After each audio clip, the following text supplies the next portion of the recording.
The Issians are a people of the plateaus, their cities rising like islands above Zylar's jungles. Tall and blue-skinned, their society was shaped by a deep gender imbalance. About 70% of Issians are born female.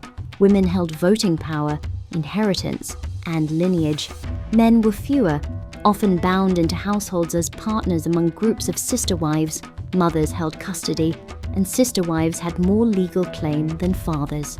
For centuries, this imbalance was treated as the natural order. During the portal conflicts of the Third Epoch, pressure for change could no longer be ignored.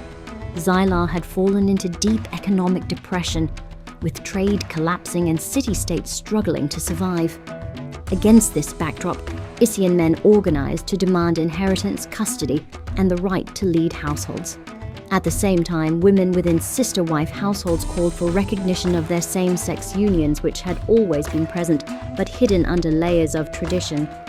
What emerged was a shared struggle, men fighting against marginalization, and women demanding dignity for bonds dismissed as unnatural. Together, they confronted an aging conservative leadership that clung tightly to custom, while reformists argued that true harmony required justice and acknowledgement of lived reality. The confrontation reached its peak with a mass protest marriage of hundreds. In reality, most of the Issians bonded were women tied openly to one another. Because there was no official cap on how many could enter a group marriage, the event mocked Issian tradition, and conservative leaders were outraged. Debate over imposing limits grew more heated because an orthodox government figure already had 20 sister wives. Protests ranged from peaceful demonstrations to violent clashes in the streets. By the end of the Third Epoch, reforms swept across the city-states. Men gained inheritance and parental rights.